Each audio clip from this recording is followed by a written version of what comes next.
Good morning guys, welcome back. I hope आप सभी fine होंगे।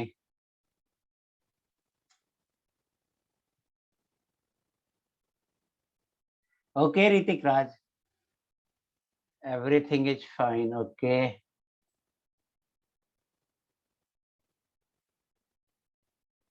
हाँ ऋतिक राज, मैं समझ गया, बार बार मत टाइप करो ना दोस्त। मैं ठीक हूँ अविनेश, मैं ठीक हूँ, मैं ठीक हूँ। क्लास को स्टार्ट करते हैं, आज पढ़ाना ही है ना। तो एक बार थोड़ा सा आप देख लो कि पिछली क्लास में मैंने लास्ट क्या पॉइंट लिखा था, किसमें, रदरफोर्ड मॉडल में लास्ट पॉइंट क्या लिखा था, जरा लिख के बताना।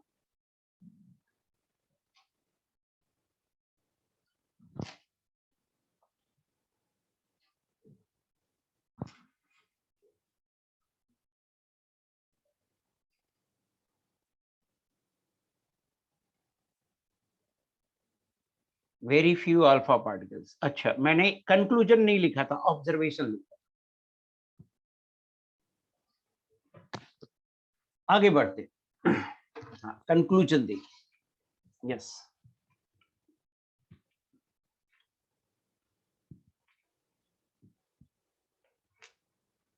कंक्लूजन। अभी जैसे शुरुआत हुआ एटॉमिक, तो फर्स्ट दो लेक्चर में काफी कम क्वांटिटी है पढ़ाया जो है, तो आप उसे रिवाइज करके आया कीजिए। अभी से रिवाइज कीजिएगा तो अगली लेक्चर के बाद न्यूमेरिकल शुरू हो जाएगा, तो आपको न्यूमेरिकल फिर बनाना पड़ेगा, तो अच्छे से रिवाइज करके आया कीजिए। न्यूमेरिकल तो खैर आज भी होगा। कंक्लूजन, फर्स्ट कंक्लूजन है बेटा कि most of the part of an atom is empty. हो क्या गया था, बहुत सारा अल्फा पार्टिकल ऐसे ही बिना किसी डेविएशन के पास हो गया था। So most of the alpha particle, most of the part of an atom is empty. पहला कंक्लूजन ये है, most of the part of an atom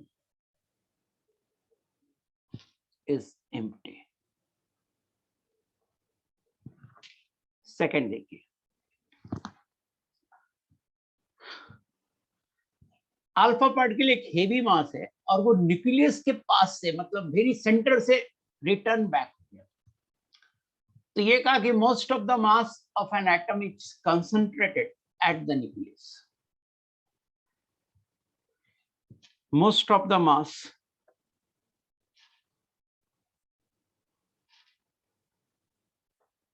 of an atom is concentrated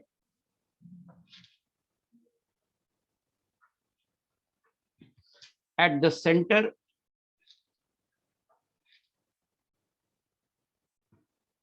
of the atom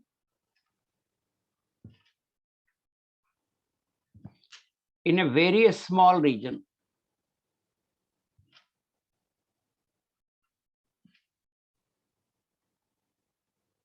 called nucleus.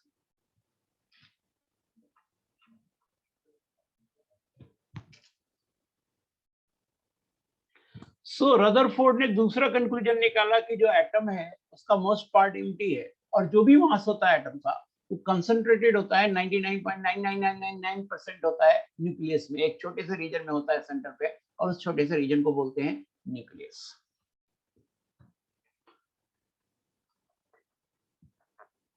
Nucleus is very small as compared to atom.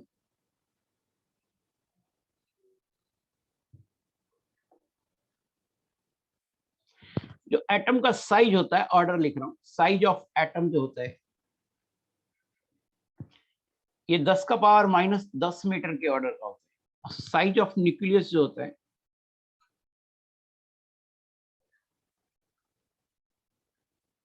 ये 10 का power -15 metre के order का होता है।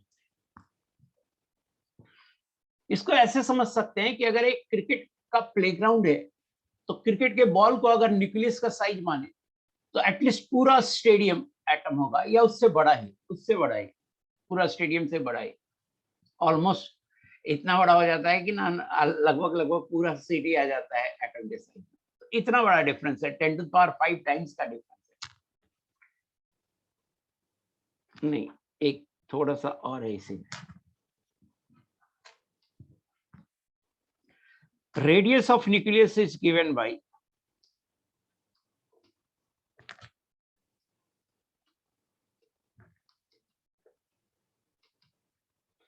एक इंपिरिकल रिलेशन है, R is equal to R naught into A का power 1/3, where A बराबर mass number,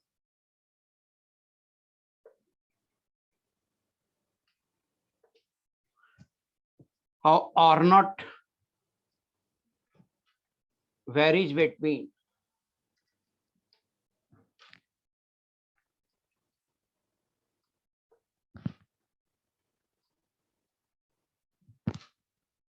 1.1 into 10 to the power minus 15 to 1.44 into 10 to the power minus 15। R naught की value question में given होगी, R naught की value question में given होगी।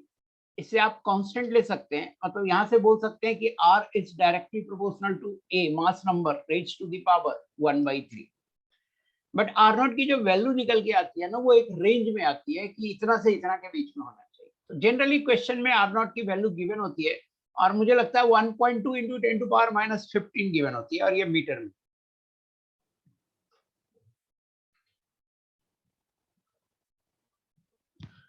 Fourth conclusion है कि nucleus is positively charged.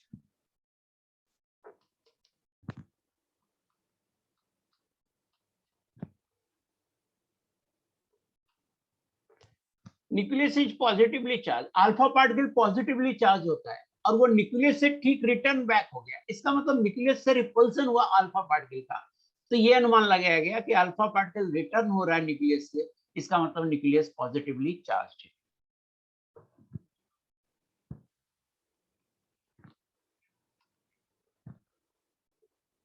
Protons and neutrons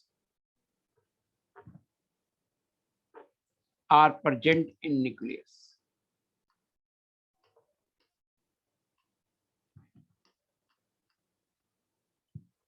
nucleus में होते हैं proton and neutron. Since an atom is neutral,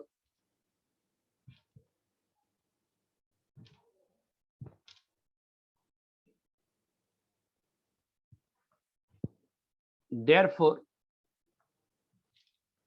in an atom number of proton बराबर number of electron.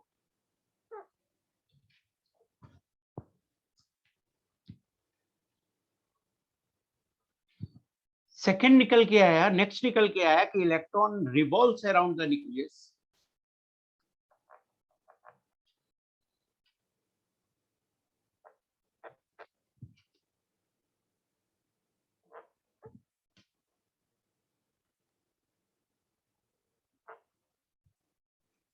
in a definite path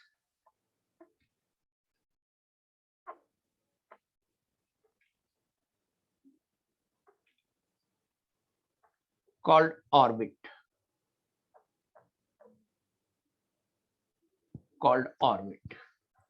Electron revolves around the nucleus in a definite path called orbit. ये कुछ conclusion है। अब इसके बाद मैं क्या कर रहा हूँ, थोड़ा सा चार्ज के बारे में पढ़ा है ना, क्योंकि अभी रदरफोर्ड मॉडल खत्म नहीं हुआ कंक्लूजन के बाद, कुछ इसमें मैथमेटिकल कैलकुलेशन है या कुछ फार्मूले रटने हैं, तो वो अपन बताने जा रहे हैं। बट उन फार्मूलों की अंडरस्टैंडिंग के लिए आपको पहले समझना पड़ेगा कि चार्ज क्या है। तो एक बार देख लीजिए चार्ज, कैरेक्टरिस्टिक्स ऑफ चार्ज।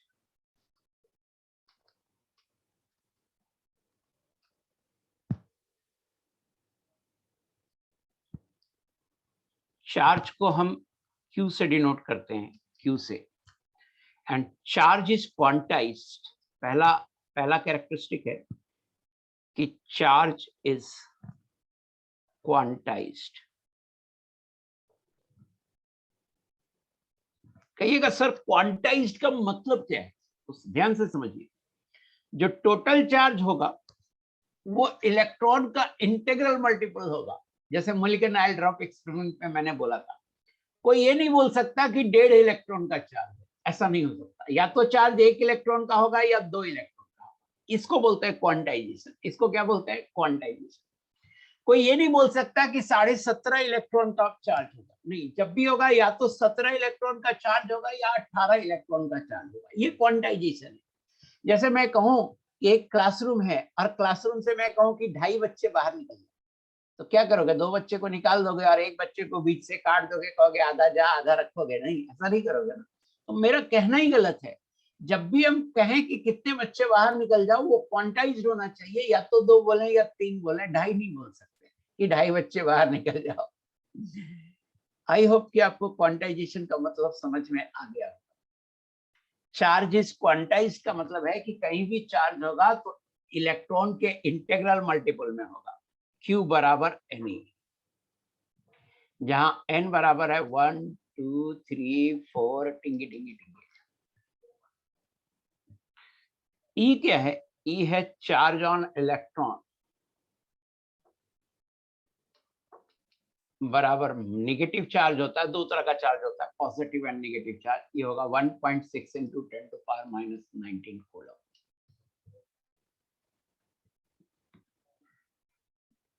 हम देखिए इसमें लॉ है कि like charges repel each other and unlike charges attract each other.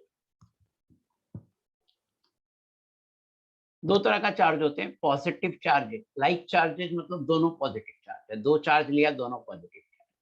Unlike charge मतलब 2 चार्ज लिया, एक पॉजिटिव चार्ज है दूसरा नेगेटिव चार्ज है। तो लाइक चार्जेस, या ऐसे करो ना, ये भी लिख देता हूं, आप छोटे छोटे बच्चे हैं, सारी बात मुझे लिखनी चाहिए। 2 types of charge are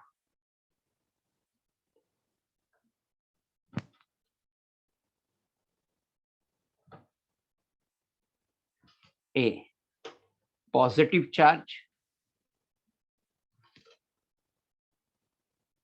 B, negative charge.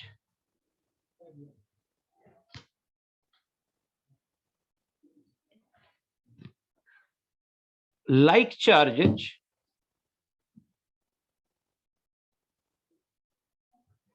repel each other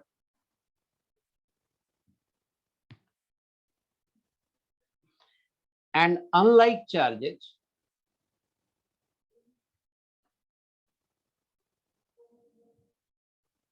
attract each other.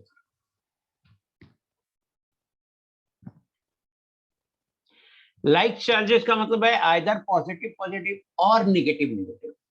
Unlike charge का मतलब है आइदर पॉजिटिव नेगेटिव और नेगेटिव पॉजिटिव। तो अनलाइक होगा तो अट्रैक्ट करेगा और लाइक होगा तो repel.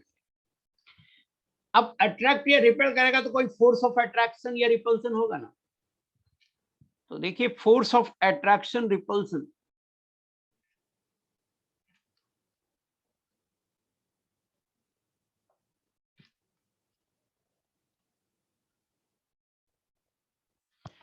force of attraction repulsion between the two charges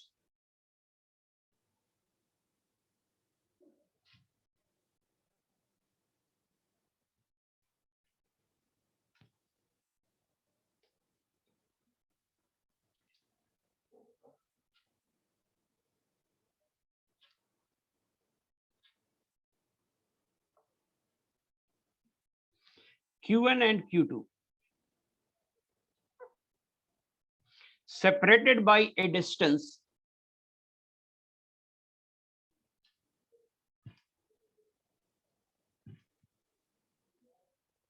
धीरे धीरे पढ़ा रहा हूं तो आप पेन कॉपी लेकर के लिखना।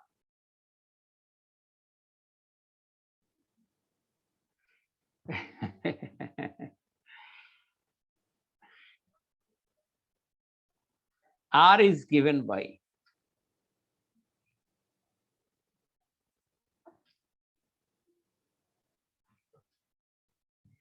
हाँ प्राजुल भारद्वाज सही है। Force of attraction repulsion between the two charges Q1 and Q2 separated by a distance R is given by F बराबर 1/4πε0 Q1 Q2 by R square. ये फोर्स ऑफ अट्रैक्शन रिपल्सन है, या इसको ऐसे लिखते हैं कि F is equal to K Q1 Q2 by R square, ऐसे लिखते हैं, ये ज्यादा कॉमन है। वेयर K यही होता है 1/4πε0, ये होता है 9 × 10⁹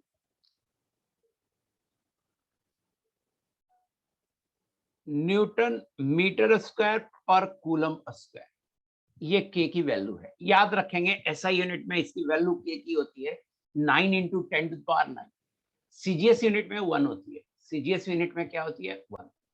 SI यूनिट में इसकी वैल्यू होती है 9 × 10⁹ न्यूटन मीटर स्क्वायर पर कूलम स्क्वायर। तो फोर्स का ये एक्सप्रेशन है कि फोर्स होता है K1 K2 by K Q1 Q2 by R square. Value याद रखेंगे, SI यूनिट में मैं ज्यादा काम करता हूँ, तो SI यूनिट की वैल्यू याद रखेंगे 9 × 10⁹। यूनिट तो पता लग ही जाएगा, यूनिट यहीं से पता चल जाएगा कि फोर्स का यूनिट होता है न्यूटन, आर स्क्वायर उसमें मल्टीप्लाई कर दो metre square divided by Q1 Q2 का यूनिट कूलम स्क्वायर, ये यूनिट आएगा K का यूनिट। हाँ पूछ सकता है, क्यों नहीं पूछेगा। नेक्स्ट पॉइंट है कि charge is a scalar quantity. एक बात और बता दूं कि ये चार्ज है, ऐसे समझो, एक फिगर बना दो इसके लिए। ये चार्ज है Q1, ये दूसरे चार्ज Q2 से R डिस्टेंस पे है। तो ये जो डिस्टेंस है, ये सेपरेशन जो है दोनों चार्ज का, वो R है। तो इन दोनों चार्ज के बीच क्या फोर्स होगा, ये इसका एक्सप्रेशन हमने बोला है। Charge is a scalar quantity, charge is a scalar quantity, जबकि फोर्स एक वेक्टर क्वांटिटी है। Force is a vector quantity, तो डायरेक्शन चाहिए। Force is a vector quantity,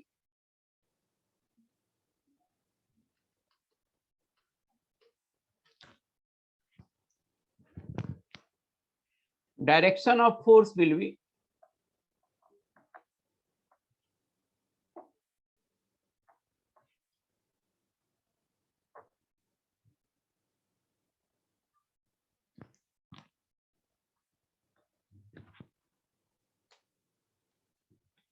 along the line joining the two charges.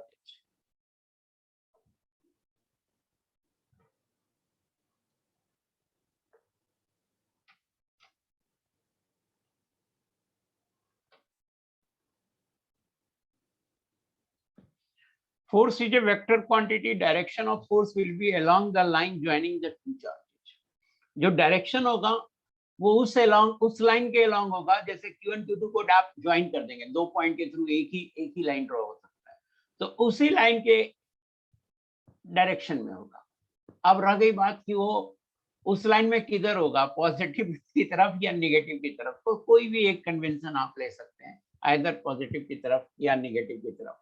क्योंकि इसकी direction की requirement physics में, electrostatics में होती है, तो वो क्या कन्वेंशन लेते हैं मुझे नहीं पता है, शायद वो पॉजिटिव की तरह लेते हैं, लेकिन केमिस्ट्री में नेगेटिव की तरह ज्यादा लेते हैं।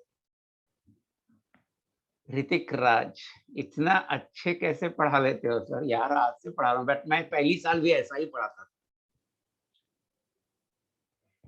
अनुज्ञा सक्सेना, एप्सिलॉन नॉट को रिपीट कीजिए। एप्सिलॉन नॉट जस्ट एक कांस्टेंट है, ये जो K क्वांटिटी है ना, ये कांस्टेंट है। एप्सिलॉन नॉट को बोलते हैं एक्सक्लूसिवली, K का कोई नाम नहीं, बट एप्सिलॉन नॉट को बोलते हैं डाइलेक्ट्रिक कांस्टेंट। क्या बोलते हैं? डाइलेक्ट्रिक कांस्टेंट नाम है। तो अनुज्ञा सक्सेना, नाम में ज्यादा कुछ रखा नहीं है। 1/4π एप्सिलॉन नॉट एक कांस्टेंट है, उसे K से डिनोट करते हैं, और K का कोई नाम नहीं है, बट एप्सिलॉन नॉट का नाम है, और वो है डाइलेक्ट्रिक कांस्टेंट। क्या है? Dielectric constant. मटेरियल की प्रॉपर्टी है, मीडियम की प्रॉपर्टी है। ये जैसे चार्ज आपने कहाँ रखा, दो पॉइंट के बीच चार्ज सेम रहता है, बट मीडियम क्या है, उससे दो पॉइंट के बीच चार्ज हमने रखा है तो फोर्स सेम रहता है। दो पॉइंट के बीच फोर्स हमेशा सेम रहता है, बट अगर मीडियम कुछ रख दीजिएगा तो चार्ज से इंडक्शन इंडक्शन होते रहेगा, तो कुछ नए नए चार्ज आ जाएंगे और वो क्या करेगा, नेट फोर्स को कम कर देगा।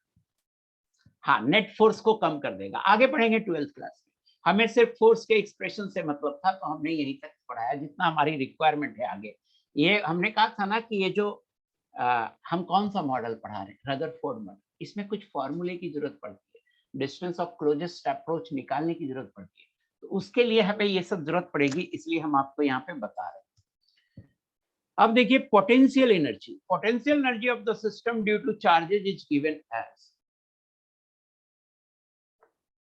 इसकी एक पोटेंशियल एनर्जी होगी बेटा। ये जो सिस्टम है ना, कि ये दो चार्ज रखा हुआ है, सेपरेशन आ रहा है, तो इसकी एक पोटेंशियल एनर्जी होगी। तो potential energy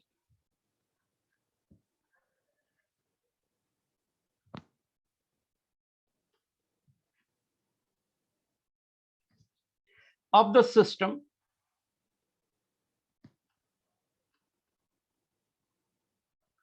due to charges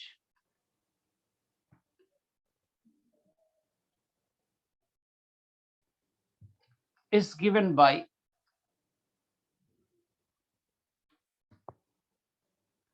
potential energy is equal to minus k q1 q2 by r। और ये माइनस तब होगा जब फोर्स अट्रैक्टिव होगा।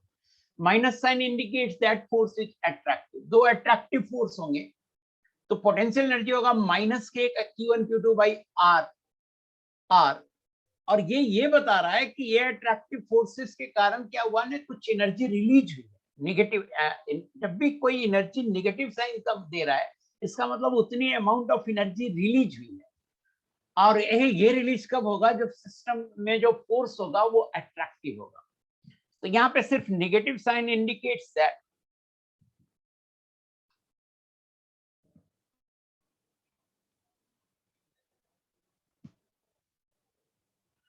Force is attractive. जनरली क्या होता है, हम अट्रैक्टिव फोर्स है वहां पर पोटेंशियल एनर्जी कैलकुलेट करेंगे, तो हम फार्मूला हमेशा यही लिखेंगे, माइनस के q1 q2 बाई r। इसीलिए मैंने जानबूझ के यहाँ भी मैंने माइनस लगाया ताकि आपको कोई कंफ्यूजन क्रिएट ना हो। बट कोई पूछे कि इस माइनस का क्या मतलब है, तो इस माइनस का मतलब है कि हमारा जो चार्जेज है q1 q2 उसके बीच जो फोर्स है वो अट्रैक्टिव है, ये मतलब है।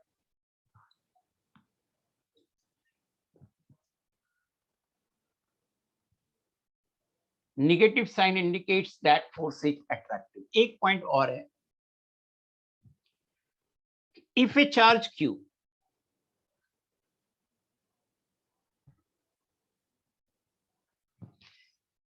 आप बोलते हैं इतने अच्छे कैसे पढ़ा लेते हो सर? सिर्फ पढ़ाना नहीं है, आप अगर पूरा मेरा लेक्चर नोट देखेंगे, सारा एक चैप्टर का सारे लेक्चर, तो आपको कंप्लीट लगेगा, ईच एंड एवरी इंफॉर्मेशन होगा।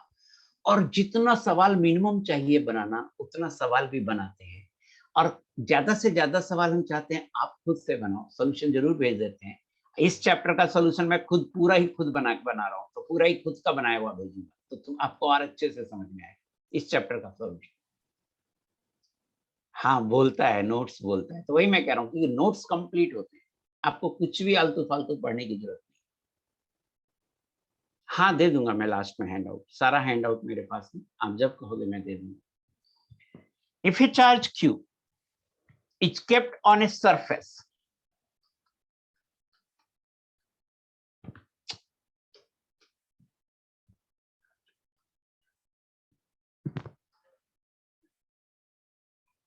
of potential v, पोटेंशियल समझते होंगे आप,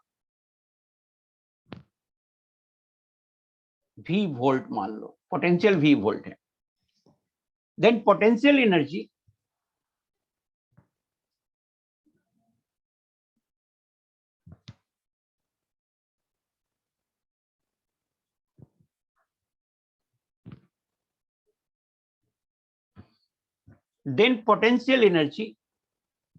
एनर्जी अच्छे से लिख दो यार,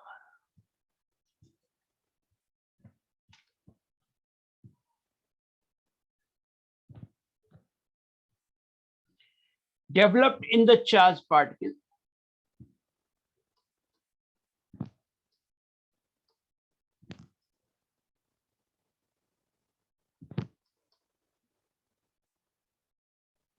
is equal to Q into V।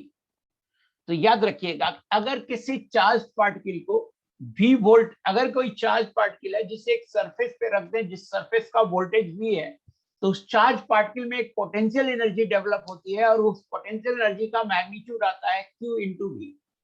और ऐसा भी हो सकता है कि अगर लिखे कि if a charge particle is accelerated by a potential of V volt, तो उसमें काइनेटिक एनर्जी डेवलप, एक्सेलरेटेड कर दिया ना, तो उसमें काइनेटिक एनर्जी डेवलप होगी और उसका भी मैग्नीट्यूड होगा Q इंटू V।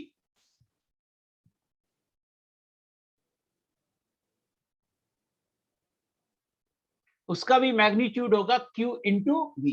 देखिए मैंने क्या बोला, मैंने बोला कि अगर कोई चार्ज पार्टिकल है उसे एक ऐसे सरफेस पे रख दें जिस सरफेस का पोटेंशियल V है, तो उस सिस्टम में जो पोटेंशियल एनर्जी डेवलप होगा उस चार्ज पार्टिकल के लिए वो होगा Q इंटू V। बट थोड़ा सा लैंग्वेज चेंज कर रहा हूं कि अगर एक चार्ज पार्टिकल है Q जिसे हम एक्सेलरेट कर दें by providing A potential of V volt, तो काइनेटिक एनर्जी होगा Q into V।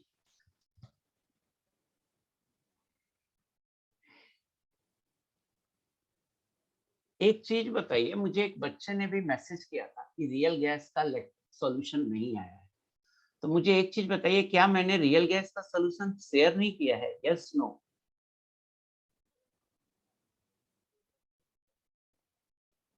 Avinash Sharma ने नो बोला है, लेकिन यस मोहित कर नहीं किया। अच्छा ठीक है, आज मैं सारा कर दूंगा। नहीं किया, सॉरी यार, तुम लोग पहले बोलते। सारा डिस्कस कर दिया मैं काम भर, लेकिन मैंने बहुत सारे सवाल डिस्कस किए, जो भी आपने डाउट पूछा सारा डिस्कस किया। डेवलप पोटेंशियल एनर्जी हो जाएगा प्राज्वल भारद्वाज। देखो ये सरफेस है, इसका पोटेंशियल V है, इस पे हमने एक चार्ज पार्टिकल Q रख दिया, तो इस चार्ज पार्टिकल का पोटेंशियल एनर्जी डेवलप हो जाएगा Q इंटू V। दूसरा हुआ कि नहीं, एक चार्ज पार्टिकल यहाँ है, यहाँ है, मान लो ये नेगेटिव प्लेट है और ये इलेक्ट्रॉन है, मान लो ये पॉजिटिव प्लेट है, और हमने यहाँ V वोल्ट अप्लाई कर दिया।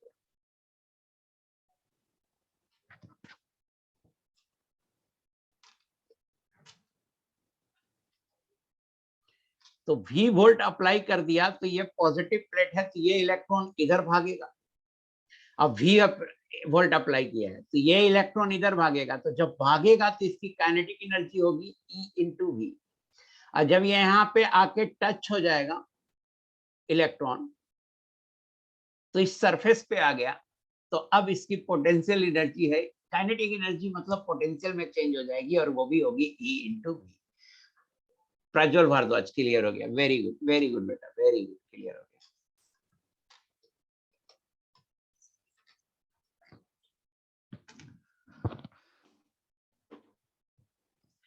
ऋतिक राज, तुम मैसेज किया था व्हाट्सएप पे, लेकिन मुझे लगा था कि मैं भेज दिया हूँ, इसलिए मैंने ध्यान नहीं दिया। और रोज बहुत मैसेज आते हैं यार, इसलिए ध्यान नहीं दे पाता हूँ कभी कभी। पता क्या है कि अब तो 4 क्लास लेनी पड़ती है ना, तो क्लास ऑफलाइन शुरू होगी, 12th में ढेर सारे बैचेस हैं, रिपीटर में है, 4 क्लास रोज लेनी पड़ती है, तो कितना व्हाट्सएप पे रिप्लाई कर पाऊंगा।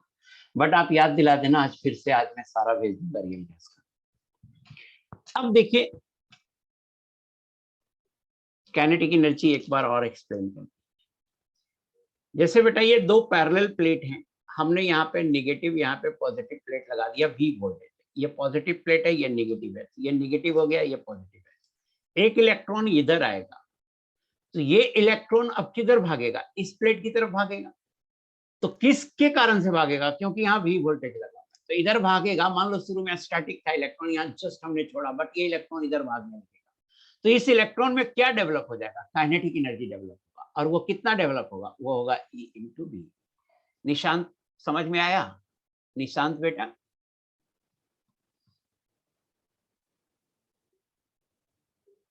हाँ वेरी गुड। आइए देखिए, calculation of distance of closest approach. Calculation of distance of closest approach. ध्यान से समझना, बहुत आसान है, ध्यान से समझ।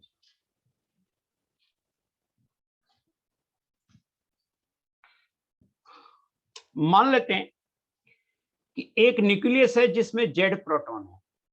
जैसे अपन गोल्ड फॉइल लिए थे ना, तो गोल्ड का न्यूक्लियस होगा तो उसमें गोल्ड के एटॉमिक नंबर के बराबर प्रोटॉन होगा, तो जेड प्रोटॉन।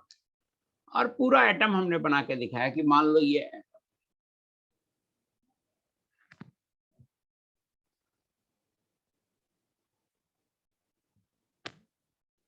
मान लेते हैं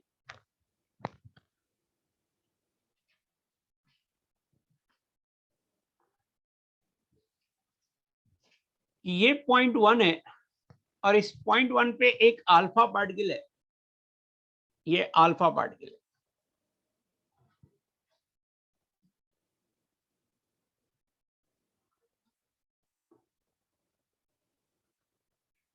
और alpha particle is nothing but helium nucleus,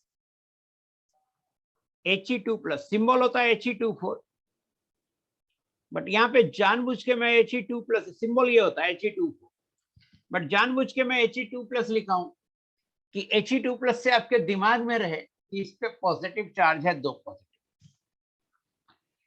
और मान लो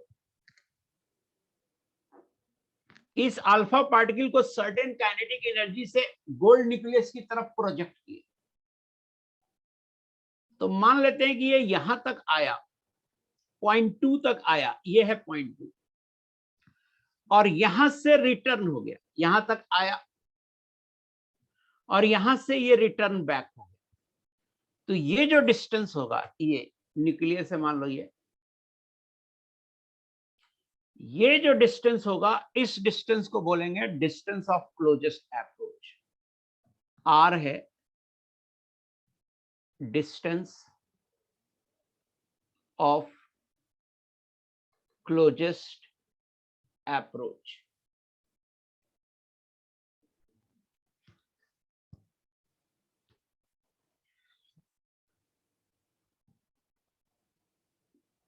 एम मान लीजिए mass of alpha particle, late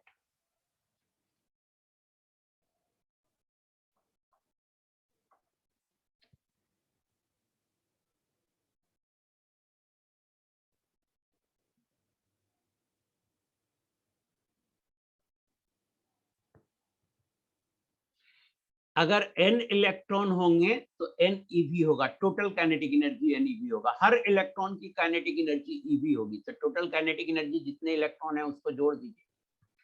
late m बराबर mass of alpha particle, AC बंद करना होगा, ठंडा लग रहा है।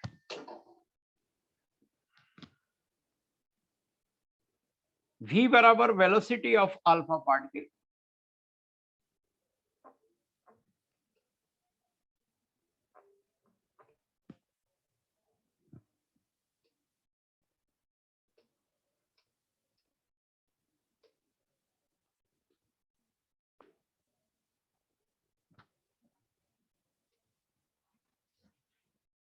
r तो डिस्टेंस ऑफ क्लोजेस्ट अप्रोच है, z है एटॉमिक नंबर। गोल्ड फॉइल लेंगे तो गोल्ड का होगा, किसी और दूसरे मेटल का लेंगे तो उस मेटल का होगा।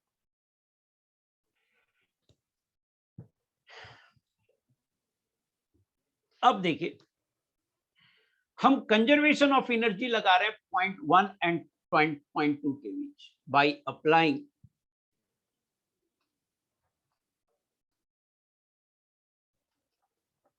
Conservation of energy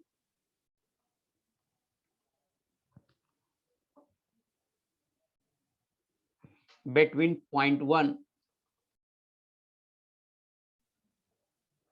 and point 2।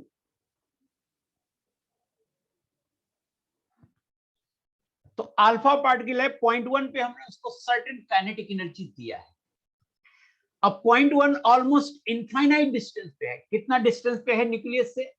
Gold foil से कितना डिस्टेंस पे? इनफाइनाइट डिस्टेंस पे। जो काइनेटिक एनर्जी होगा पॉइंट 1 पे प्लस पोटेंशियल एनर्जी होगा पॉइंट 1 पे, ये बराबर होगा काइनेटिक एनर्जी पॉइंट 2 पे प्लस पोटेंशियल एनर्जी पॉइंट 2 पे। अब मैं कह रहा हूं कि पॉइंट 1 पे जो काइनेटिक एनर्जी होगा वो होगा हाफ mv²। अगर मान लेते हैं पॉइंट 1 पे अल्फा पार्टिकल की वेलोसिटी v है, और अल्फा पार्टिकल का मास m है, तो काइनेटिक एनर्जी होगा हाफ mv²। अब पॉइंट 1 कितनी दूरी पे है न्यूक्लियस से, ZE से, तो इनफाइनाइट दूरी पे है, तो पोटेंशियल एनर्जी हो जाएगा 0। पोटेंशियल एनर्जी हो जाएगा 0। क्यों 0 हुआ ये समझ में आया? पोटेंशियल एनर्जी पॉइंट 1 पे, पोटेंशियल एनर्जी होता है -k q1 q2 by r, और r टेंड्स टू इंफिनिटी है, तो वो क्या हो जाएगा? 0। अब देखिए डिस्टेंस ऑफ क्लोजेस्ट अप्रोच निकालना है, तो ये जो काइनेटिक एनर्जी अल्फा पार्टिकल का है, ये पॉइंट 2 पे आया और रुक गया, अब फिर रिटर्न बैक हुआ, तो एग्जैक्टली पॉइंट 2 पर रिटर्न बैक होने से पहले उसकी स्पीड 0 ही होगी, तो उस पॉइंट 2 पर काइनेटिक एनर्जी हो जाएगा 0 और पोटेंशियल एनर्जी होगा k q1 q2 by r। कहोगे माइनस क्यों नहीं लिखा सर? तो मैंने कहा था माइनस तब लिखेंगे जब फोर्स अट्रैक्टिव हो। यहां दोनों पॉजिटिव चार्ज, दोनों पॉजिटिव चार्ज है, तो माइनस नहीं लिख रहे हैं। नहीं आया समझ में? अगर आपको कंफ्यूजन है तो यहां पे एक लाइन लिख दे, if force is repulsive then potential energy हो जाएगा k q1 q2 by r। सो मुझे बताना ये पहला इक्वेशन जो लिखा हूं ये समझ में आया कि नहीं आया? ये काइनेटिक एनर्जी पोटेंशियल एनर्जी का जो वैल्यू लिखा हूं इस साइड में पॉइंट 1 पे, अब काइनेटिक एनर्जी और पोटेंशियल एनर्जी का जो वैल्यू लिखा हूं पॉइंट 2 साइड, ये समझ में आया कि नहीं आया? प्लीज बताइए, कुछ ज्यादा लोग रिप्लाई कीजिए। हाँ वेरी गुड, इससे r निकल जाएगा और यहां से r बराबर हो जाएगा बेटा 2 into 2 4 4 k z e square by mv square. ये एक फॉर्मूला हो गया। फॉर्मूला नहीं रटना है, आप तो जिस फंडे से मैं बताया हूं उसी फंडे से आप हमें ये डेराइव करना जब भी जरूरत होगी। अब देखिए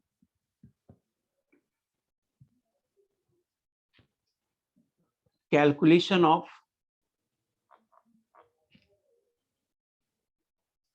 velocity of alpha particle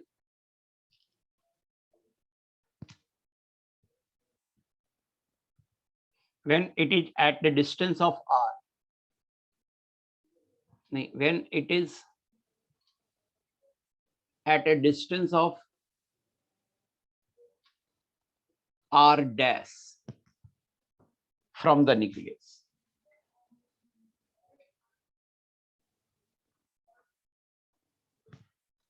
where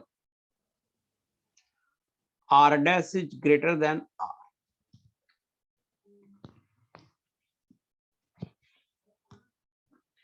करे कि नहीं? एक ऐसा करो, एक ऐसा पॉइंट ले लो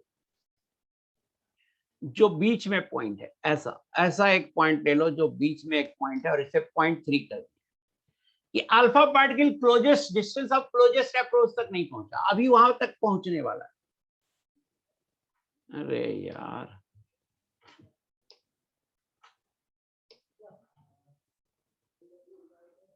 अल्फा पार्टिकल अभी पॉइंट 3 तक ही पहुंचा है, तो इस पॉइंट पर वेलोसिटी क्या होगी? इस पॉइंट पर तो वेलोसिटी 0 नहीं होगी, तो इस पॉइंट पर वेलोसिटी क्या होगी? तो देखिए जरा सा,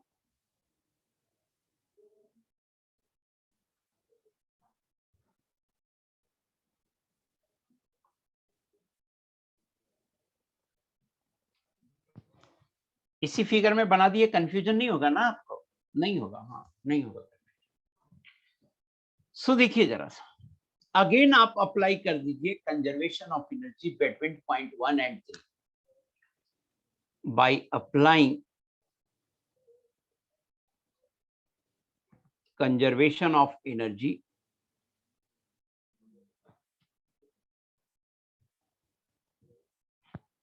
between point 1 and 0.3. अगेन लगाएंगे kinetic energy 1 plus potential energy 1, kinetic energy 3 plus potential energy 3. 1 पे काइनेटिक एनर्जी होगा हाफ mv², पोटेंशियल एनर्जी होगा 0. 3 पे काइनेटिक एनर्जी होगा half mv1².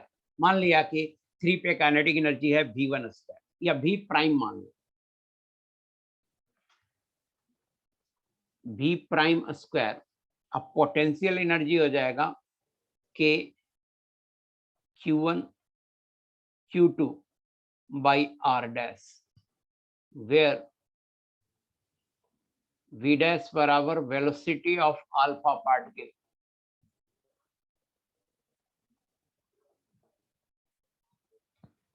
at 0.3. I hope मुझे बताना जो इक्वेशन लिखा हूं ये समझ में आया कि नहीं आया, प्लीज बताइए.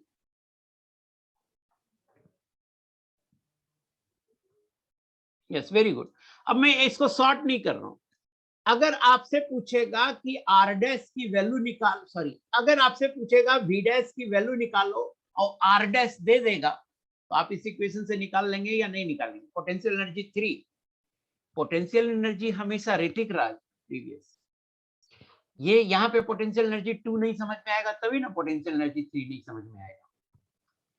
ऋतिक राज प्लीज मुझे बताइए, यहाँ पे पोटेंशियल एनर्जी 2 नहीं आया समझ में. देखिएगा पोटेंशियल एनर्जी क्या बताया था मैंने. पोटेंशियल एनर्जी बताया था k q1 q2 by r. Force repulsive होगा तो k का k की जगह k है, q1 है इस पे चार्ज, न्यूक्लियस पे चार्ज, न्यूक्लियस पे चार्ज है z इंटू ई.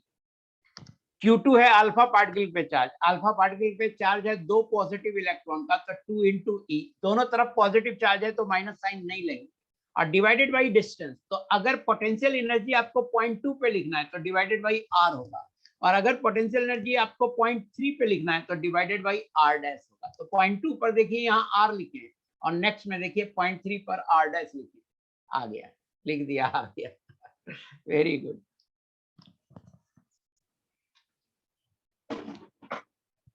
अब एक क्वेश्चन ले लेते हैं. क्वेश्चन है,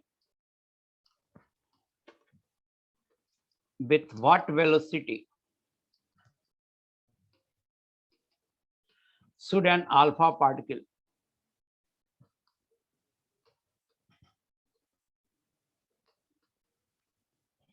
travel towards the nucleus?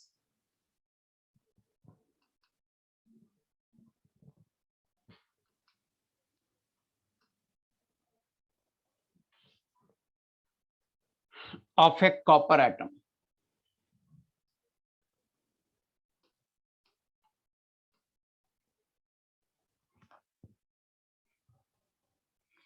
So as to arrive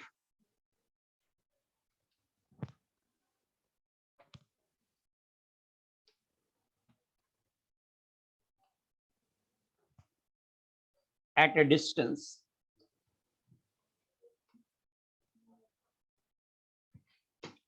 (10⁻³ meter from the nucleus of the copper atom.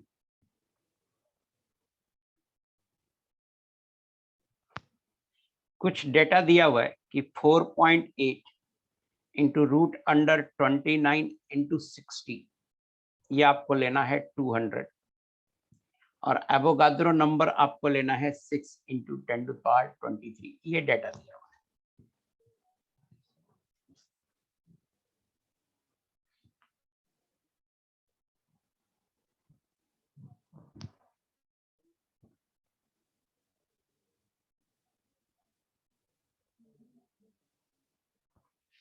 तो देखिए कह रहा है कौन सा वेलोसिटी होना चाहिए. सॉल्यूशन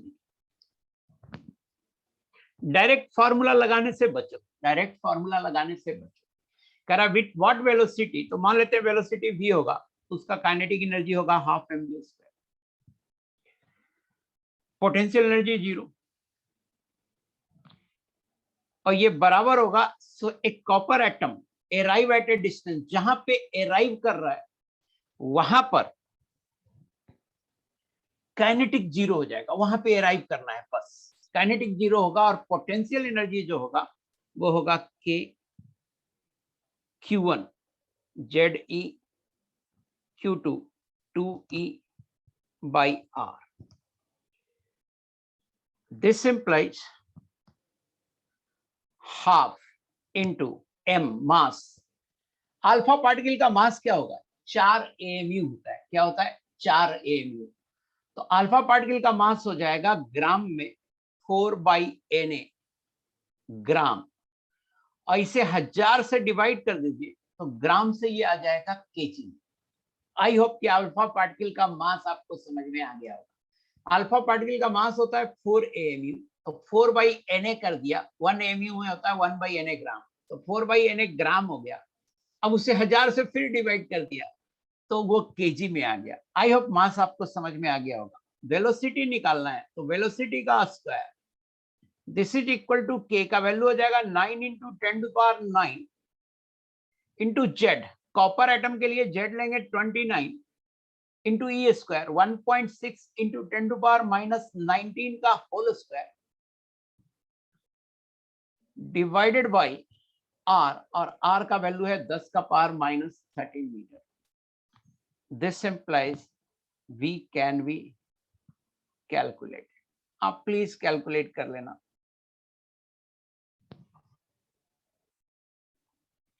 मेरे पास आंसर है, मैं लिख देता हूं। v बराबर आएगा 6.3 इंटू 10⁶ मीटर पर सेकेंड।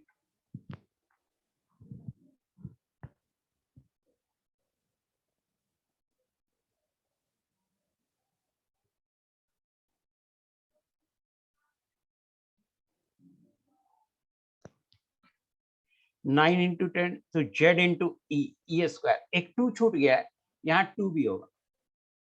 देखो ना, ये वाला 2 छूट गया है, यहाँ 2 भी होगा। 29 इंटू ई स्क्वायर इंटू 2।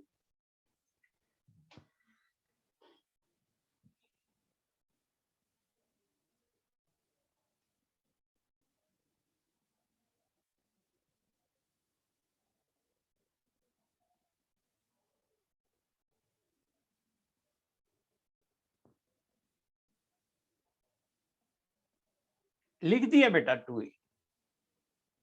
मुझे बताओ कि समझ में आएगा। ऋतिक राज, ऋतिक राज, दिक्कत है क्या? 2 ही लिया तो 2 को यहां लिख दिया, 2 यहां लिख दिया, और इलेक्ट्रॉन पे जो चार्ज है उसको स्क्वायर कर दिया, दोनों जगह इलेक्ट्रॉन का चार्ज है, ये इलेक्ट्रॉन और ये इलेक्ट्रॉन का स्क्वायर कर दिया। Clear sir? Hrithik Raj clear है ना?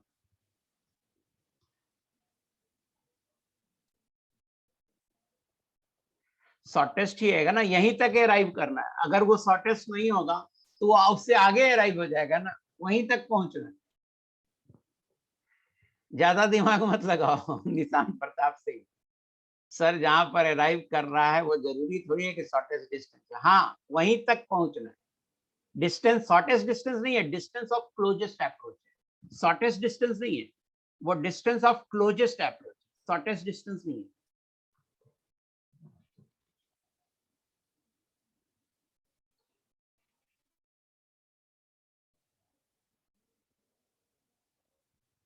नहीं समझ में आ रहा है इसको। ये जो है ना √29 इंटू 60, v जब निकालोगे तो रूट आएगा ना, तो ये जो वैल्यूज हैं इसका यूज आएगा, आएगा आपको रास्ते में, जिससे कि कैलकुलेशन इजी हो जाए। 29 है, 60 कहीं आएगा, है ना?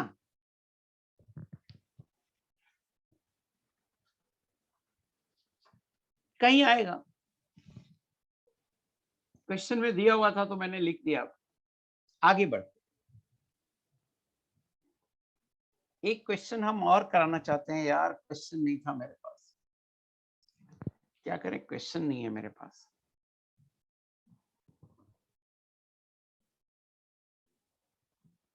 क्वेश्चन अगर मिल जाए तो बहुत अच्छा हो। एक बार मैं देखता हूँ, 1 मिनट आप होल्ड करो, क्वेश्चन में देखता हूँ।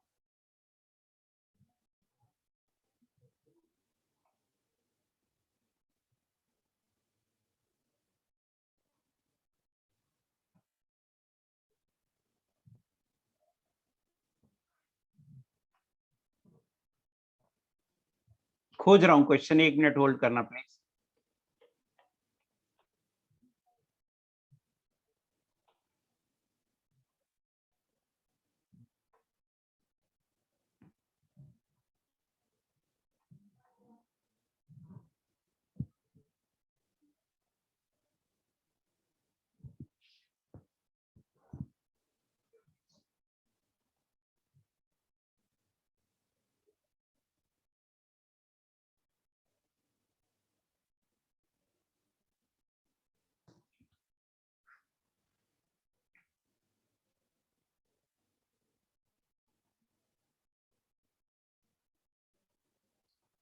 क्वेश्चन है, मिल गया।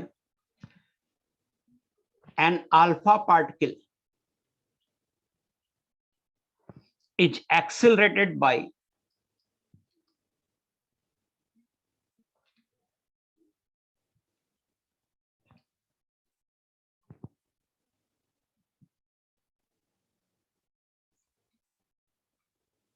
.7 megavolt.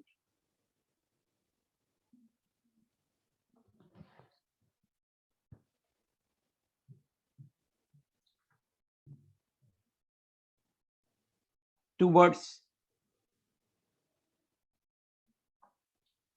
chromium nucleus. What is its distance of closest approach?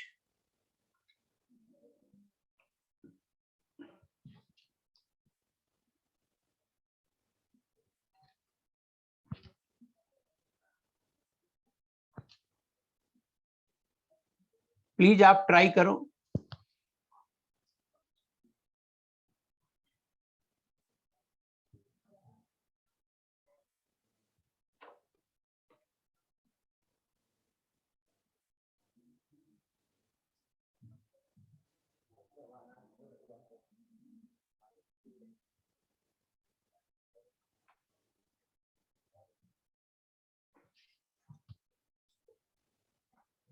नहीं, क्वेश्चन हो गया।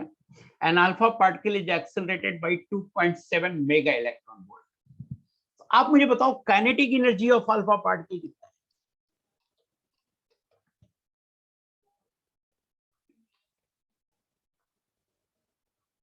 तो अल्फा पार्टिकल पे चार्ज होता है Q इंटू V हो जाएगा, चार्ज होता है +2e और वोल्टेज कितना है? 2.7 इंटू 10⁶ वोल्ट है। ये हो जाएगा 5.4 इंटू 10⁶ इलेक्ट्रॉन वोल्ट। मुझे बताना काइनेटिक एनर्जी इतना होगा, इतना इलेक्ट्रॉन वोल्ट। समझ में आया? चार्ज की ई की वैल्यू लिख देंगे तो फिर जूल में आ जाएगा। ये हो जाएगा 5.4 इंटू 10⁶ इंटू 1.6 इंटू 10⁻⁻19 जूल। अब देखिए, जब वो डिस्टेंस ऑफ क्लोजेस्ट अप्रोच पे चढ़ेगा, पहुंचेगा, तो उसकी काइनेटिक एनर्जी बराबर हो जाएगी पोटेंशियल एनर्जी। काइनेटिक एनर्जी है बेटा 5.4 into 10⁶ into 1.6 into 10⁻⁻19। Potential energy होगा K Q1 Q2 by R distance of closest approach. तो R बराबर हो जाएगा, एक स्टेप और लिख लेता हूं, रुक जाओ। और 5.4 into 1.6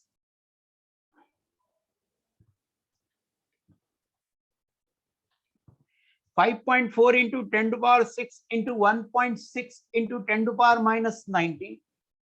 this is equal to 9 into 10⁹ K का वैल्यू इंटू 2 इंटू Z का वैल्यू, क्रोमियम के लिए Z लेंगे 24 इंटू E स्क्वायर 1.6 इंटू 10⁻⁻19 का होल स्क्वायर। एक तो कैंसिल हो जाएगा ऊपर ऊपर, डिवाइडेड बाई R, और R बराबर हो जाएगा 9 into 2 into 24 into 1.6 into 10⁻³ -16 divided by 5.4 metre, और ये आएगा, आंसर है मेरे पास, आ जाएगा 1.28 इंटू 10⁻⁻14 मीटर। ये आंसर होगा।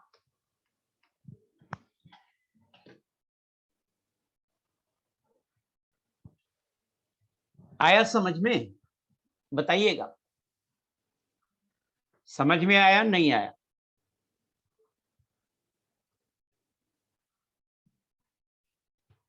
एकदम क्लियर। तो डिस्टेंस ऑफ क्लोजेस्ट अप्रोच आपने निकालना सीख गए। एक और पॉइंट याद रखिए, एक फॉर्मूला मैं बता रहा हूं जो आप याद रखिए प्लीज। इसे नोट में लिख देता हूं, नोट में लिख देता हूं कि लेट एन थीटा बराबर number of alpha particles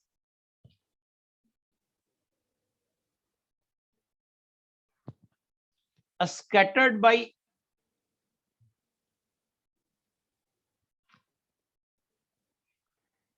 an angle theta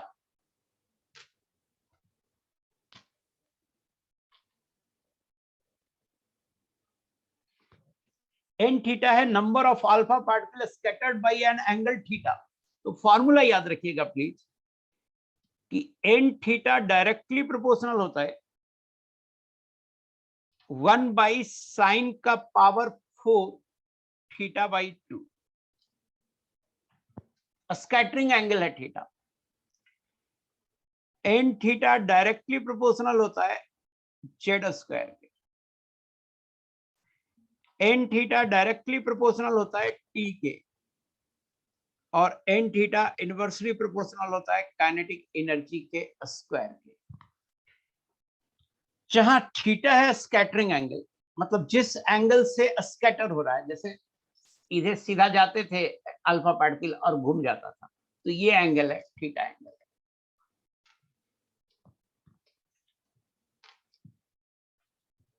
so T क्या है? जेड है atomic number of the metal. Z क्या है? Atomic number of the metal.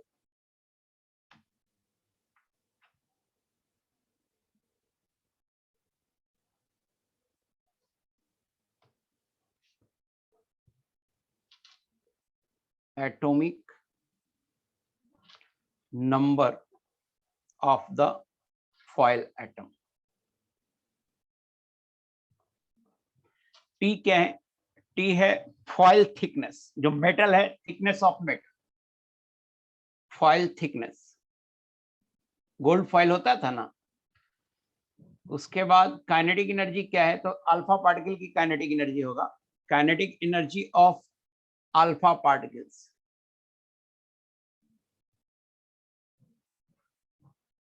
Z बता ही दिया।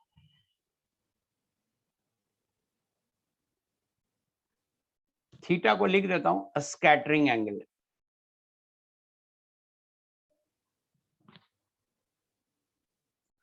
तो एन है number of alpha particle scattered by an angle theta. तो इसे अगर याद रखते हैं तो इस तरह से इस पे एक क्वेश्चन कभी आया है, आईआईटी वाईटी में तो नहीं आया, लेकिन एक मार्केट में बड़ी पॉपुलर क्वेश्चन। तो उस क्वेश्चन को मैं करा देता हूं यहां पे, इसे याद रखिएगा तो हो जाएगा। क्वेश्चन है कि in the Rutherford experiment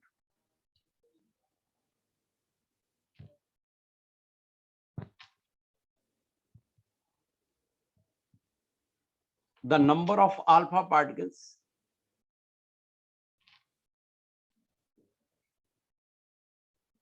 scattered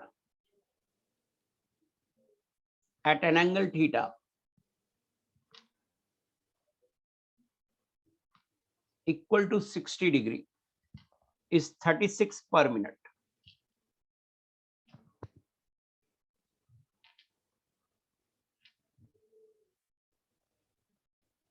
The number of alpha particle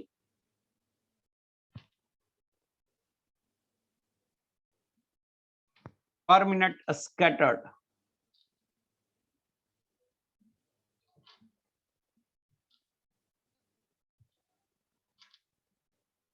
at angle theta is equal to 90 degree is assume all other conditions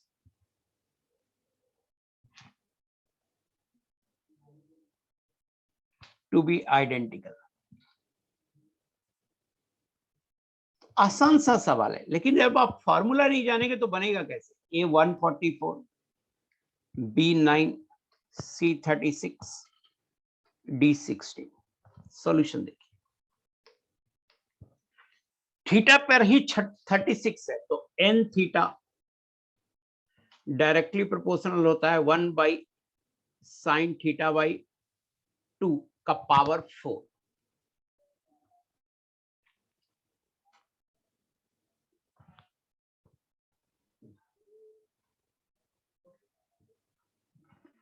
तो हम यहां से क्या बोल सकते हैं? ये फॉर्मूला होता है,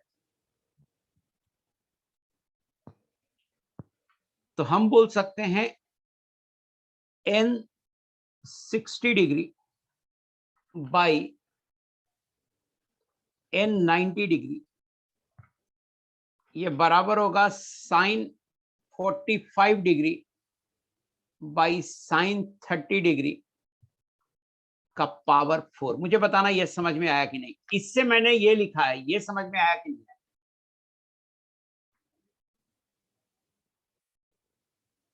no no Prajwal, kinetic energy कितना भी हाई कर दो, अल्फा पार्टिकल न्यूक्लियस को टच नहीं करेगा, वेरी क्लोज टू न्यूक्लियस होगा, टच नहीं करेगा. प्रज्वल कैसे सोच सकते हो यार? मान लो kinetic energy infinite tends to infinity है, तो पोटेंशियल एनर्जी में नीचे आर है ना बेटा, नीचे आर है, आर टेंड्स टू 0 होगा तो पोटेंशियल एनर्जी इंफिनिटी होगा, तो कभी आएगा ही नहीं. इंफिनिटी एनर्जी का क्या मतलब? कुछ नहीं. मुझे बताओ, ये समझ में आ गया ना? हाँ, बहुत लोगों ने लिख दिया आर. और n60 कितना है? n60 है 36, n90 हमको चाहिए. साइन 45 कितना होता है? 1/√2. और साइन 30 कितना होता है? 1/2 का पावर 4. 1/√2 इंटू, अरे यार पेन परेशान कर दिया है, इंटू 2/1 का पावर 4 बराबर √2 का पावर 4 बराबर 4. This implies n90 is equal to 36/4. तुम आ गए 9. तुम कौन हो? मैं आंसर हूं, बॉम्बे आंसर है. आई होप कि आपको समझ में आ गया होगा कि हमने ये फॉर्मूला क्यों बताया.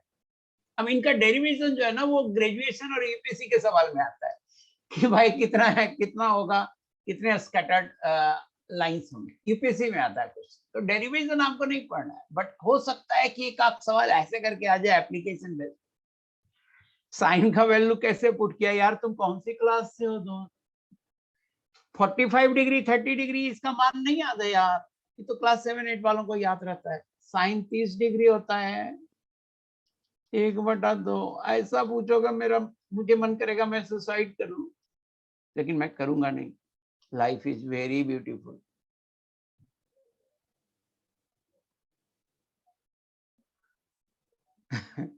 Life is very beautiful. यार ये वैल्यू क्यों नहीं याद है यार? 8वीं क्लास से लोग याद रखते हैं, 7वीं से याद रखते हैं. गलत बात है. आप याद कीजिए आज जा करके, 18 डिग्री का भी वैल्यू लोग याद रखते हैं. तुम तो जैसे लोअर क्लास में 7th 8th में 0, 30, 45, 60 और 90 का याद करा देते हैं. अब तो लोगों को छोड़ो. थीटा जो लिया, θ/2 है ना बेटा, तो थीटा देखो ना, यहाँ थीटा 60 डिग्री है, तो θ/2 30 डिग्री होगा, तो नीचे 30 डिग्री लिया. ये नहीं समझ में आ रहा. और यहाँ 90 डिग्री है, तो 90/2 45 हो.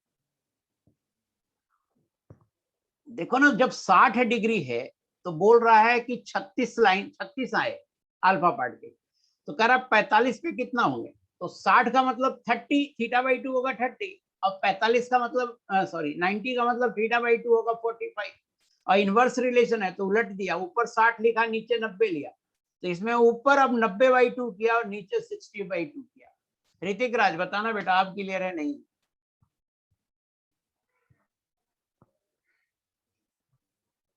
पता नहीं यार क्या दिक्कत हो रही है, कभी कभी मुझे समझ में नहीं आता है कि आपको दिक्कत क्या होती है। एनीवे, आगे बढ़ते हैं।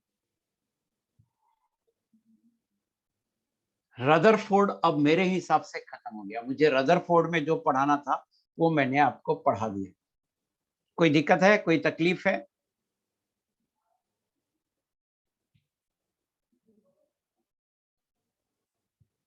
अब क्या पढ़ाएं? हाँ, रदरफोर्ड का एक ड्रॉबैक आएगा, कि क्या ड्रॉबैक है वो भी पढ़ लो।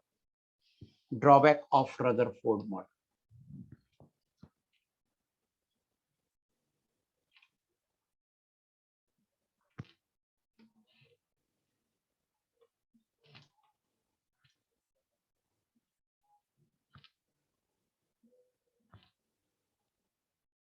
मतलब ऐसा क्या आया रदरफोर्ड मॉडल में कि ये रिजेक्ट हो गया? लेकिन ये पहला मॉडल है जो एटम के बारे में कुछ आइडिया देता है। ये बहुत इंपॉर्टेंट पॉइंट है कि electron revolves around the nucleus. Nucleus बहुत छोटा होता है, most of the mass nucleus में होते हैं, न्यूक्लियस में प्रोटॉन न्यूट्रॉन होते हैं। These are still valid point, these are still valid point. तो ये पहला मॉडल है एटम के बारे में जो एक रियल पिक्चर कुछ कुछ कह सकते हैं कि देता है। हाँ, अच्छा मॉडल है, पहला मॉडल है जो एटम के बारे में आपको 90% चीजें तो क्लियर कर ही देता है। आज भी हम शुरुआत करते हैं तो वही करते हैं, न्यूक्लियस में प्रोटॉन न्यूट्रॉन होता है, इलेक्ट्रॉन उसके चारों तरफ घूमता है, यही तो था ये मॉडल। पहला पॉइंट है, fail to explain stability of an atom.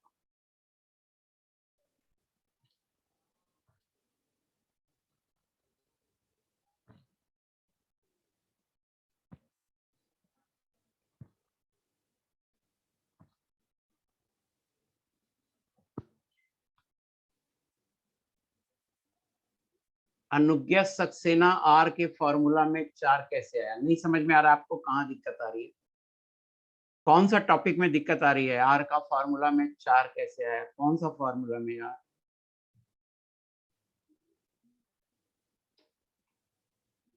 अच्छा, ये 4 कैसे आया? हाँ, यहाँ नहीं समझ गया मैं, 4 कैसे आया। भी आर निकाल रहे हैं ना, आर निकाल रहे हैं, तो ये 2 मल्टीप्लाई हो गया इस 2 से। अनुज्ञा, ये 2 मल्टीप्लाई, क्रॉस मल्टीप्लीकेशन किए हैं भाई। हाँ अनुज्ञा, आप देखो, आप बताओ, ये 2 मल्टीप्लाई हो गया ये वाली 2 से, तो 4 आया। हाँ। एक जेड है और एक 2 है, अल्फा पार्टिकल पे चार्ज है, नहीं समझती इसलिए दिक्कत हो जाती। अनुज्ञा समझ में आ गया ना? हाँ,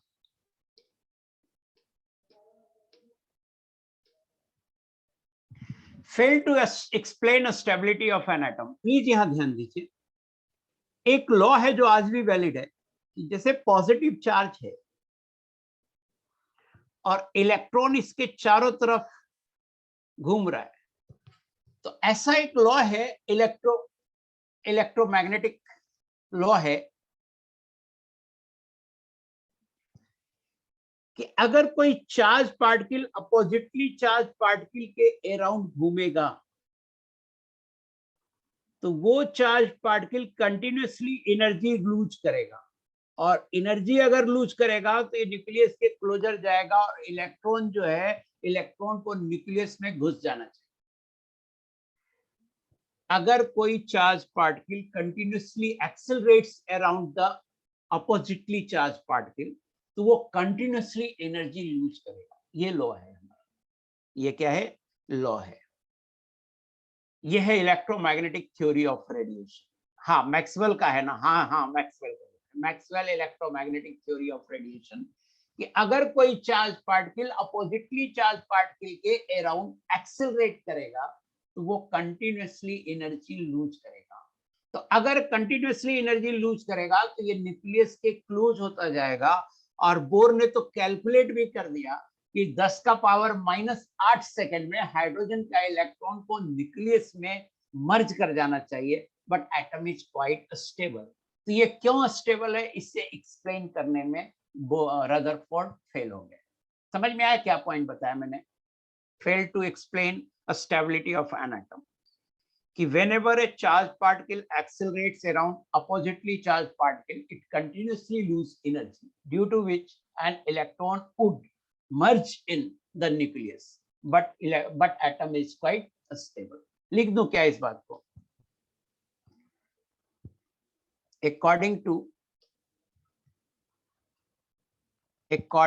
electromagnetic theory of radiation,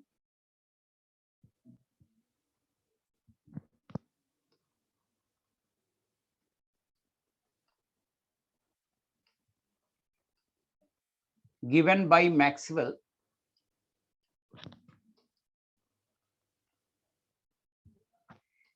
whenever a charged particle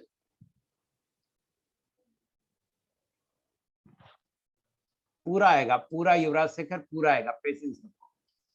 Whenever a charged particle accelerates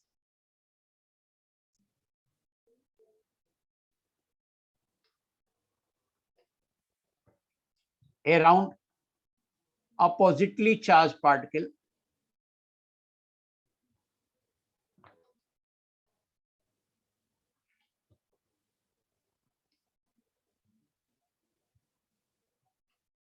it continuously loses energy.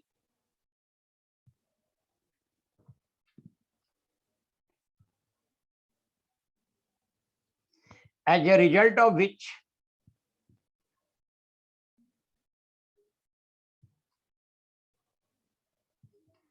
an electron would collapse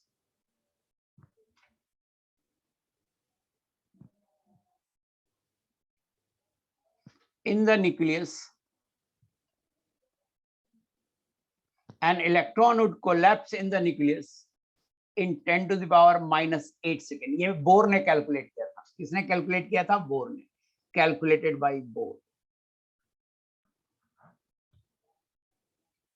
कहे रदरफोर्ड तुम्हारा मॉडल गलत. कि हमने क्या कहा, एक लॉ है बेटा कि जब भी कोई charge particle oppositely charge particle के अराउंड एक्सीलरेट करता है तो ये कंटिन्यूअसली एनर्जी लूज करता है. यहां तक पॉइंट समझ में आया? यहां तक कंटिन्यूअसली लूज एनर्जी. युवराज शेखर तुमसे पूछ रहे हैं बेटा, यहां तक पॉइंट समझ में आया? यस. तो अब जरा सा देखो कि कंटिन्यूअसली एनर्जी निकलेगा, लूज करेगा, तो वो न्यूक्लियस की तरफ क्यों जाएगा? तो जरा सा देखिए, आप एटॉमिक पीरियोडिक टेबल पढ़ चुके हैं, आयोनाइजेशन एनर्जी पढ़ चुके हैं. आप कहते हैं कि सोडियम को Na++ इलेक्ट्रॉन देते हैं, इसका जो इंथैल्पी चेंज होता है उसको आयोनाइजेशन एनर्जी 1 बोलते हैं. तो आप एनर्जी देते हैं ना, ये ग्रेटर देन 0 आएगा. आप एनर्जी देते हैं ना, तब ना इलेक्ट्रॉन बाहर निकलता है. मुझे बताइए, एनर्जी देते हैं तो इलेक्ट्रॉन क्या होता है? बाहर निकलता है ना. हाँ, वेरी गुड युवराज शेखर. तो अगर आप इलेक्ट्रॉन को एनर्जी देते हैं तो इलेक्ट्रॉन बाहर आ जाता है. अगर इलेक्ट्रॉन एनर्जी रिलीज करेगा तो वो अंदर जाएगा. युवराज शेखर समझना, अगर आप इलेक्ट्रॉन को एनर्जी देते हैं तो वो बाहर आ जाता है. अगर इलेक्ट्रॉन इटसेल्फ एनर्जी रिलीज करेगा तो वो अंदर घुसेगा, और जब वो अंदर घुसेगा तो उसको न्यूक्लियस और अच्छा लगेगा. न्यूक्लियस में पॉजिटिव चार्ज है तो उसको न्यूक्लियस में घुस जाना चाहिए. बट ऐसा नहीं होता है. Atom is quite stable. But atom is quite stable.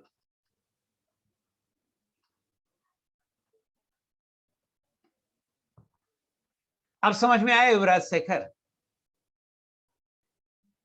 हाँ. तो जैसे अगर इलेक्ट्रॉन कंटिन्यूअसली एनर्जी लूज करेगा तो उसको न्यूक्लियस के अंदर घुस जाना चाहिए. ऐसा नहीं हुआ. बोर कहा यार इसको तो घुस जाना चाहिए न्यूक्लियस में, ऐसा हो नहीं रहा है. क्यों? तो ये हो गया एक की एक, इस कारण से फेल हुआ. दूसरा पॉइंट है कि fail to explain atomic spectrum. Failed to explain atomic spectrum.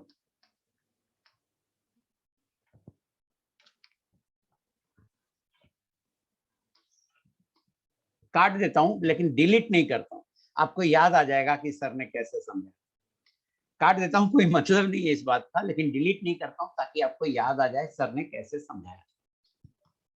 Fail to explain atomic spectrum. Digital board है तो डिलीट कर सकता हूं, जानबूझ के डिलीट नहीं कर रहा हूं ताकि आपको याद आ जाए कैसे समझाया था सर ने. आगे पढ़ाएंगे एटॉमिक स्पेक्ट्रम होता है स्पेशली हाइड्रोजन स्पेक्ट्रम. तो स्पेक्ट्रम में अलग अलग तरह का अलग अलग की एनर्जी निकल के आती है. तो ऐसा क्यों होता है, अलग अलग लेवल की एनर्जी निकल के आती है स्पेक्ट्रम में, ऐसा क्यों होता है, ये बात एक्सप्लेन करने में फेल हो गए और एटॉमिक स्पेक्ट्रम हम आगे पढ़ाएंगे, atomic spectrum specially hydrogen spectrum हम आगे पढ़ाएंगे। Nothing was said about electronic configuration.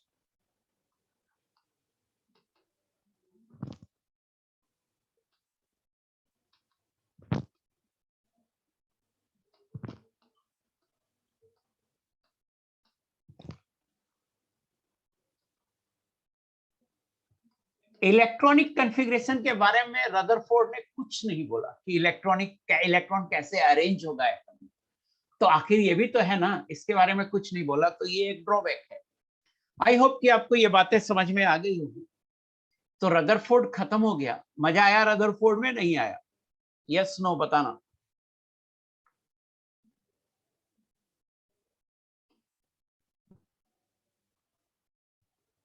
Very good, तो मैं क्लास खत्म कर देता हूं यहाँ पे।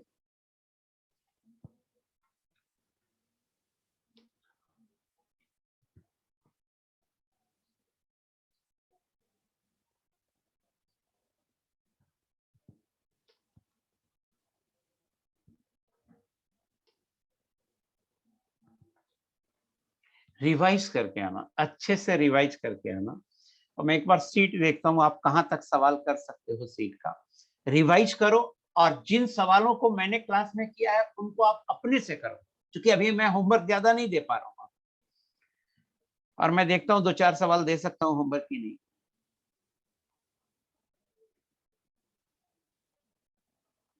हाँ दे सकता हूँ। तो आप क्या करो, S1 का 1 to 10, S1 का 1 to 10 आप कर सकते हो, और मैं सॉल्यूशन भेज दूंगा। आप ना एटॉमिक का भी सॉल्यूशन हमसे मांग लेना, आज भेज दूंगा। S1 और रियल गैस का तो मैं शेयर करूंगा ही करूंगा, प्लीज आज याद दिला देना इवनिंग में।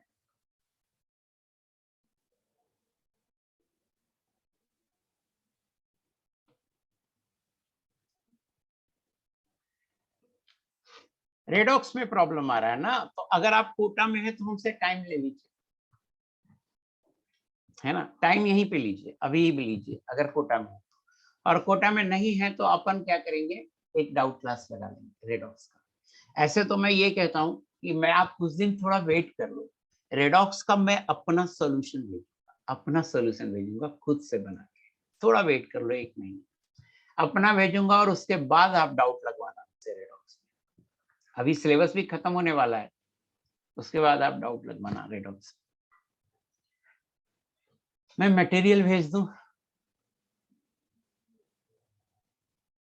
मैं डाउट के लिए कहीं नहीं बैठ सकता। आप टाइम लोगे तो मैं आ जाऊंगा आधे घंटे के लिए, ऐसे मैं डाउट के लिए नहीं बैठता, टाइम नहीं रखता। हाँ बेटा, ओलियम मीडियोमेट्री के लिए भी टाइम दे दूंगा, yes no. Ending date exact नहीं पता है, बट जल्दी हो जाएगा।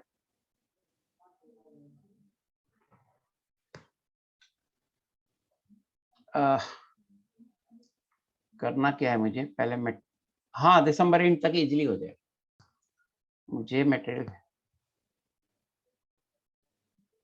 ऋतिक आज आइडियल अच्छा नहीं गया, तो मेरा लेक्चर आप देखिए ना, आइडियल भी इतना मेहनत से पढ़ाया हूँ, रियल भी मेहनत से पढ़ाया हूँ, आइडियल भी मेहनत से पढ़ाया हूँ। लेक्चर देखिए आप ऑनलाइन में। अभी तो दीपावली की छुट्टी है, दीपावली की छुट्टियों में भी मैं रिप्लाई कर सकता हूँ, बात करना आप उस समय में, तो अपन कोई प्लान करेंगे।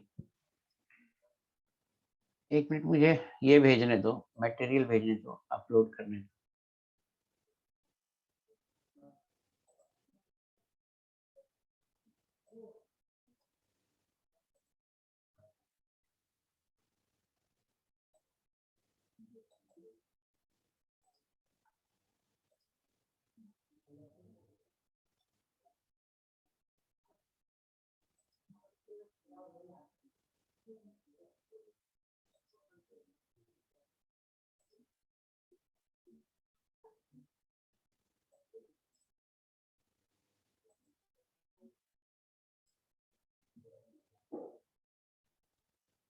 हाँ ले लूंगा जूम क्लास रेडॉक्स का, जब लूंगा ना मैं एक डिसाइड कर दूंगा कि जूम क्लास ये लूंगा रेडॉक्स का, और उस जूम क्लास में से पहले आप मुझे अपने डाउट भेज दो, ताकि मुझे ना पता रहेगा कि आपको किस तरह का डाउट है और उसी तरह के क्वेश्चन से मैं आपको रेडॉक्स क्लियर करूंगा।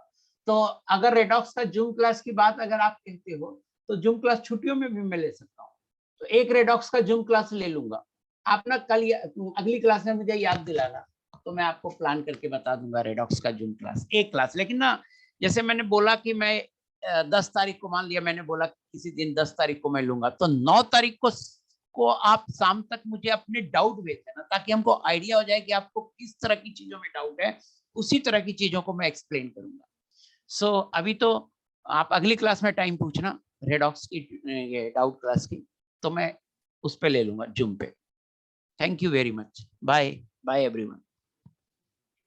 टॉपिक भी क्वेश्चन भी, तभी तो आइडिया होगा तुमको समझ में क्या आना है। टॉपिक भी भेजो, क्वेश्चन भी भेजो, कि टॉपिक भेजो और उसमें किस तरह के क्वेश्चन में दिक्कत आ रही है।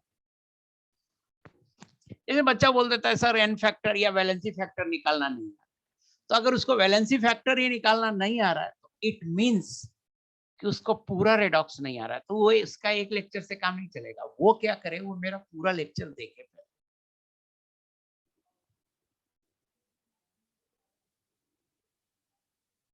चैप्टर के पीछे 8 से 9 क्वेश्चन है जो बन ही नहीं रहे निशांत प्रताप सिंह। तो ये एक बात हुआ कि वो 9 क्वेश्चन नहीं बन रहे, आप कहोगे तो 9 क्वेश्चंस को ही बना के दिखा दूंगा। जैसे अगर आप लिखेंगे कि हमको वैलेंसी फैक्टर कैलकुलेशन नहीं समझ में आया, तो उसको तो कहूंगा कि आप फिर से मेरा पूरा लेक्चर दे। तो टॉपिक भी भेजिए, क्वेश्चन भी भेजिए, कि खास तरह के क्वेश्चन में दिक्कत हो रही है तो अपन ले लेंगे। ऐसे ये निशांत प्रताप सिंह का ये अच्छा डाउट है कि चैप्टर के पीछे 8-9 टफ क्वेश्चन है, आप उन्हीं 8-9 क्वेश्चन को डिस्कस कर दो तो शायद मेरा कॉन्सेप्ट क्लियर हो जाए। तो ऐसा भी कर सकता हूँ, या हमें बोलो कि थोड़े टफ क्वेश्चन करा दो, उससे कॉन्सेप्ट क्लियर हो जाएगा। तो 10 टफ क्वेश्चन मैं आपको दे दूंगा और आप ट्राई करना, और आपके ट्राई करने के बाद उनको डिस्कस कर दूंगा।